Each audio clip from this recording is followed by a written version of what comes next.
I've always found out that many people find it difficult to express themselves. When we talk about finding your voice, there's a lot of noise out there. There's a lot of noise, and sometimes people think finding your voice is being the loudest person in the room. Or what do you think? Welcome to the True Elegance Podcast. I'm your host, Dr. Bunmi Akinkugbe, also known as Dr.B. Through solo episodes and guest sessions, we delve into the timeless qualities of style, grace, and sophistication and uncover what makes you truly elegant. So, sit back, relax, and let's get started on this empowering journey of becoming truly elegant.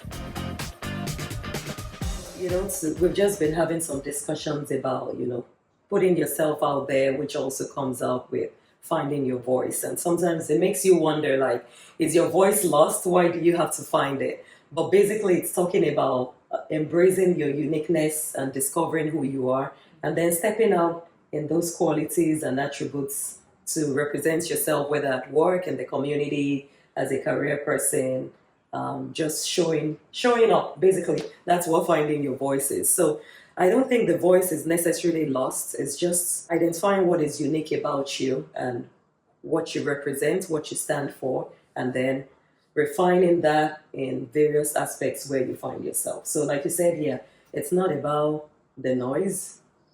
Yeah, there are many things. It's not about the noise, and it's not about trying to be like someone else. Yeah, that's another thing. Yes, because as you said, finding your voice, is it that the voice is lost? Sometimes it's drowned out maybe by other people. It's drowned out by social media. It's drowned out by what your mentors or your sponsors have done, and you think that your voice doesn't matter. But in reality, we all have a unique voice. Right. And if you believe that you carry value, as you develop yourself and you develop who you are and you own your personality, Exactly. you will get into a room and you speak. Why? Because you know that you have something to say, and you know that your voice matters. So the voice can be found when we start uncovering the noise and when we start finding our uniqueness and authenticity. What I've also found is to be able to find your voice and speak, you must be vulnerable as well. Why? Yes. People will criticize you. Yeah. There will be those, especially in these days of social media. Have you been to the comment section lately? Gosh, I don't even go there anymore. You just have to develop thick skin. But I guess it also ties back to your why. Why are you doing what you're doing?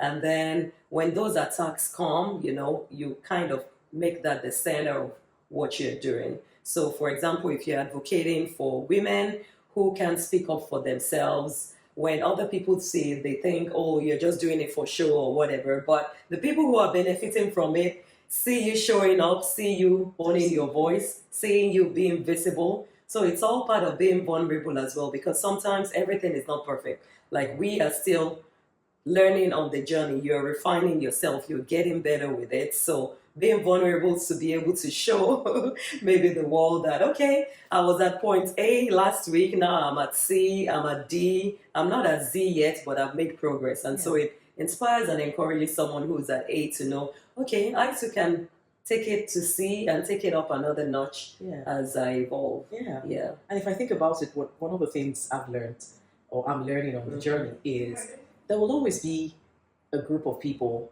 who will not agree with your thought process. And you know what? Everyone is entitled to their opinion. Of course. But sometimes when we try to be people pleasers, we feel everyone has to align with what we have to say. So like you said in the comment section, we pick on that one person who said something horrible. Right. And we forget about the 10 others who said, great job. Or even some who didn't say anything. They're like, and there's so many. I've been dying to hear. Yeah, and interestingly, there are more people who are even just quiet, who do we call them? Quiet observers or whatever, that are probably benefiting more. And, maybe not just us, but sometimes people now go on a rant with this crazy person who doesn't even know what they're doing, who tomorrow probably will regret what they said, and then that causes a diversion from the real thing you're trying to focus on. So Vulnerability is definitely one of the aspects of finding your voice. Yeah, and you said something as well, is always anchor yourself back to your why. Right. Because voices also can be silenced by criticism or by comparing ourselves to other people in a sense that you feel, oh, am I even adding value at all? But when you anchor yourself back to your why did I start in the first place? If you can find those quiet moments to take yourself back there, it could help you to continue to share your voice. And if you also are surrounded by a good circle of people who can support. Because sometimes we're up and sometimes we're down, and the people who surround us also matter. Now, they don't have to be your family members. I'm sure well, most times they're not even that. And I was going to say that with finding your voice, because sometimes you might not be the only voice representing whatever you're standing for. So, for example, I mentioned advocating for women. So in that way, when you're finding your voice, you might find someone who has similar interests as well. And so collaborating with them, networking with them, or keeping them in your accountability circle can help you to continue to find that voice, speak out what you are, stand for what you represent. And in that community setting, not in isolation, you're even able to become more confident in finding your voice. So that definitely helps. Yeah, you're right. And if I think about it, being a career woman in the corporate environment for quite a while, I always started my career being either the only woman in the room, the youngest in the room, or the only colored woman in the room, or the black woman. There's always a minority number. And at first, I used to think it was a disadvantage. But as I grew in my career, I realized, it's a strength. Because then I bring something unique to the table, or I'm inspiring other women who are coming behind me. So imagine if I silenced my voice too early.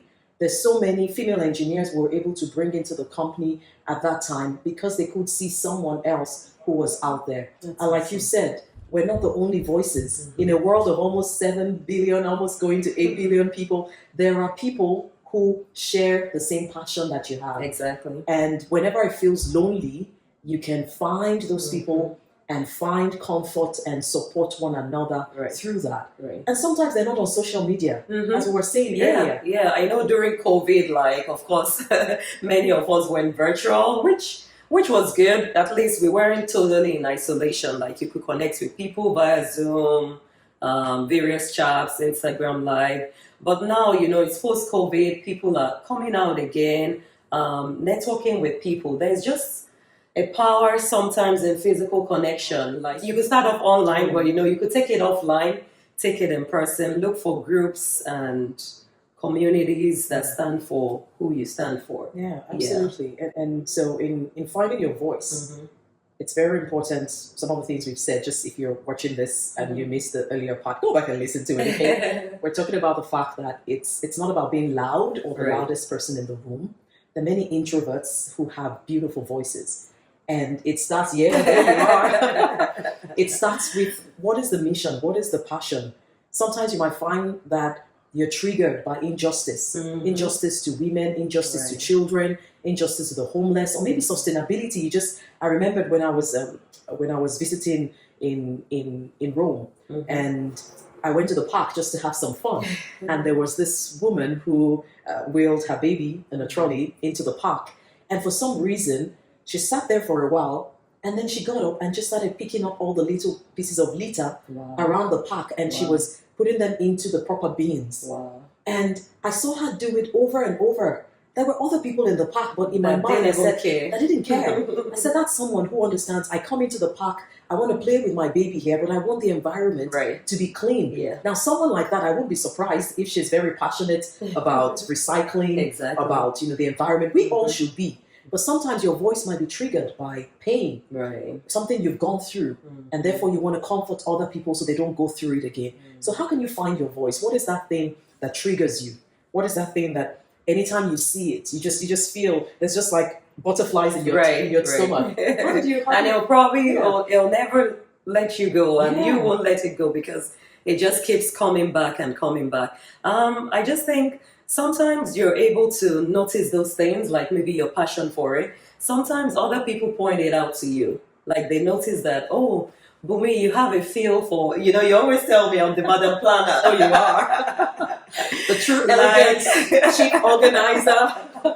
I think I got it from our mom, like when we were growing up, she was always the checklist person because we used to host guests in the house, remember? And she'll have a list of things that need to be done before the guests arrive, and each person had their tasks to do. And, with that level of organization, everything usually had a great outcome. So I think I probably picked that from her. And so you'll probably find me planning something. If it's not an event, like recently we went on our 20th anniversary and, I had everything planned. Even my husband didn't even know about it. But it just gives me joy, and it puts my head in the right place. Of course, I always prepare for the unknown, have plan B and plan C, because things always sometimes don't go according to plan A, but it's also part of resilience, being able to bounce back and knowing that, okay, even though things don't always go the way you want them to, you can always bounce back and see the good that comes out of it. So, and sometimes it might be something that maybe triggers you, but it could also be something that gives you joy, like in planning and seeing things excellent and well organized. Absolutely. So those are things that have worked for me. And if you think about it, entrepreneurs who have businesses, some of the products we buy came out from ideas that people had. Right. And it could be, the things that bring you joy, and even just seeing other people use your products or your services, or even with your coaching program, the Thrive with Dr.B, just seeing the joy and the transformation that people go through, that can help us to continue to strengthen our voice. Everyone needs an encouragement. A voice that keeps shouting or screaming or keeps talking and no one even says thank you. It's a matter of time before it gets silenced. Right. And so we're reaching out to you. If you're wondering, where's my voice? What can I do? And if you feel like your voice is being silenced, Dr. B, what can we say to people who want to keep speaking up, but maybe just they're triggered by what we're saying right now and feel like they want to get back to? So you probably start with finding a trusted mentor, coach, accountability partner, because sometimes you should be able to have someone that you can just sit down with that maybe wouldn't necessarily judge you. Like, it's okay to say, you know what, I don't have any plans for my life for the next 1 year. And that's okay. And that you feel okay with it, the person would just be like, well, it's okay. But actually, you're planning to take a certification exam. That is a plan. So you can't just say you don't have a plan, and they can help you fine-tune things. But I think a coach definitely does that. Of course, a mentor, someone you look up to and trust. And if you have those already, also maybe looking into a community, an accountability circle where you can expand yourself and tap into each other's strengths and build it to make it stronger. So, just starting from those trusted sources and looking for opportunities to serve. Yes. For example, because sometimes you don't discover who you are, what you like, and how well you do it until you step out there and just start somewhere. You could volunteer with a small group, a children's group, your church, your community food bank. Many offices have ERGs, employee resource groups, things like that, people you can maybe comfortably associate with initially, and then from there you continue to grow and expand. You're right. Any other thoughts? Other things I would add is use the gifts. So for some people, you may just start writing a blog. Right. You may just start putting something out there.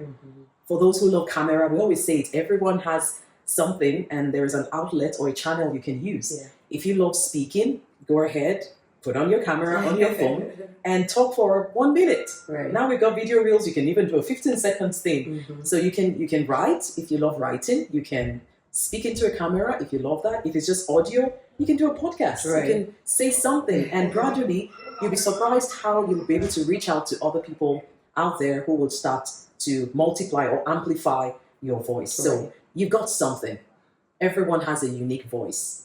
And you can see even my voice is deeper right now than Dr.B, right?